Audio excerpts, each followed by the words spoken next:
Hello, I'm just going to quickly share my screen with you here.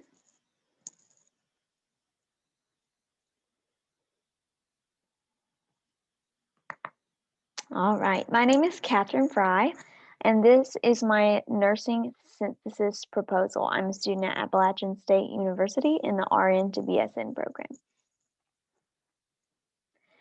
So to begin, let's just discuss the significance of this issue to nursing and to the health of our communities.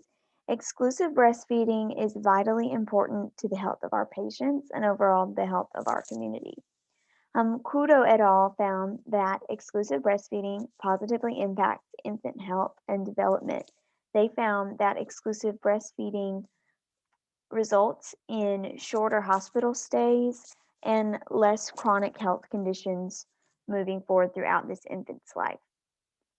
So by promoting exclusive breastfeeding, it is significant to nursing because it impacts the health of these children as they develop and the health of our community overall. So what's the problem here?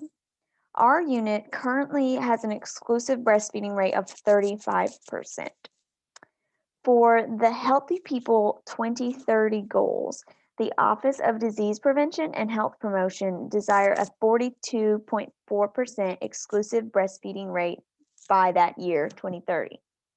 So as you can see, there is a disparity of about 7.4% between our rate, where we're at, and where the Office of Disease Prevention and Health Promotion wishes us to be.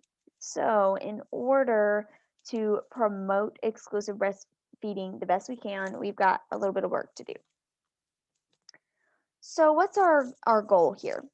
The long-term goal is that we reach that 42.4% to meet the Healthy People 2030 goal by that year, 2030, which seems like a big jump.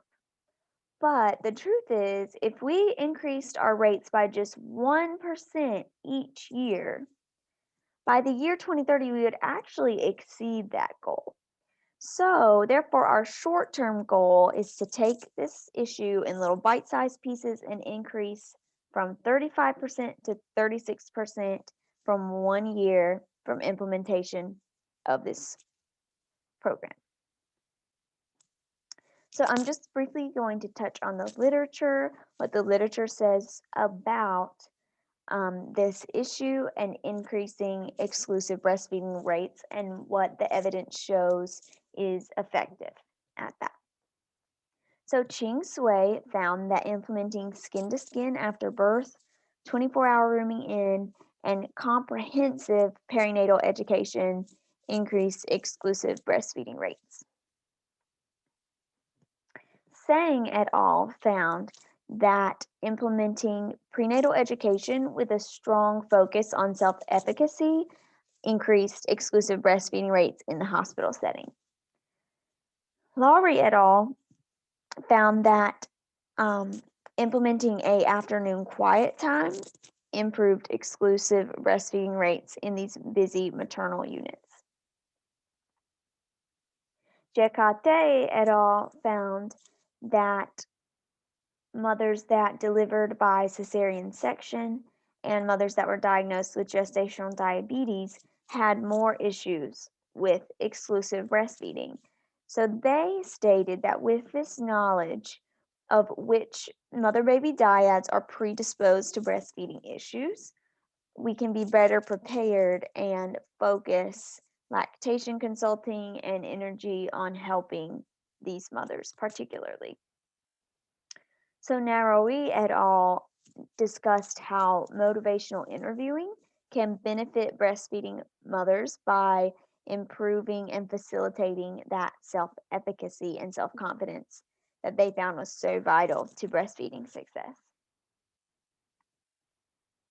Dow et al. Discussed the importance of lactation consultants on breastfeeding success, and interestingly, they found that telephone consultations were useful as well as face-to-face consultations. Ventura et al. Studied different nipple and breast anatomies and which of those anatomies predisposed mothers to having breastfeeding difficulties. So, with this knowledge, they stated that lactation practitioners and nurses working with these mothers can use this information to know which mothers may need additional assistance and encouragement as they begin their breastfeeding journey.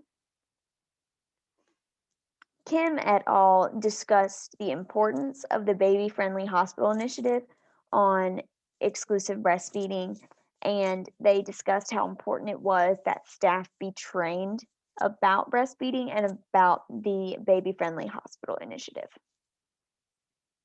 So, to sum up this literature, it was found that prenatal education with a focus on self efficacy is vital to prepare mothers to begin their breastfeeding journey. It was also found that a policy to enforce quiet time from the hours of 1 to 3 p.m. was shown to be effective at improving breastfeeding rates. So I propose for our first evidence-based intervention that on our unit we implement a quiet time from the hours of 1 to 3 p.m.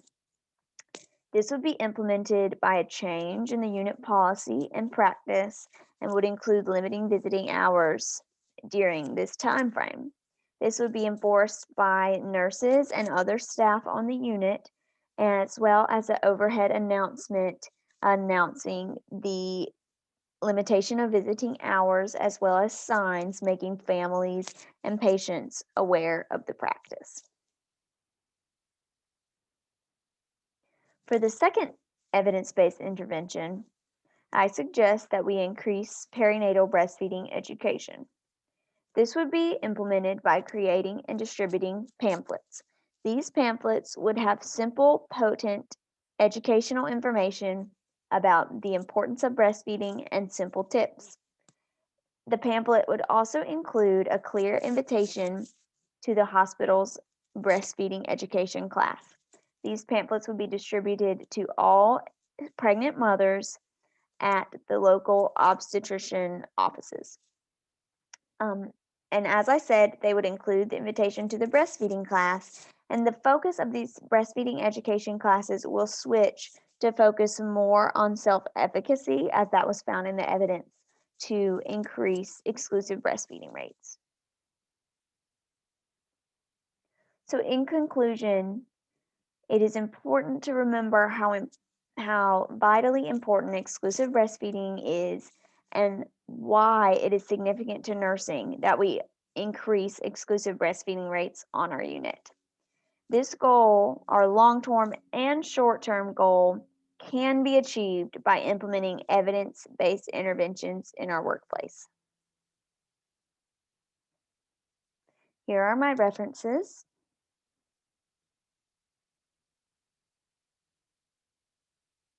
Thank you so much for joining me today and for listening to my proposal.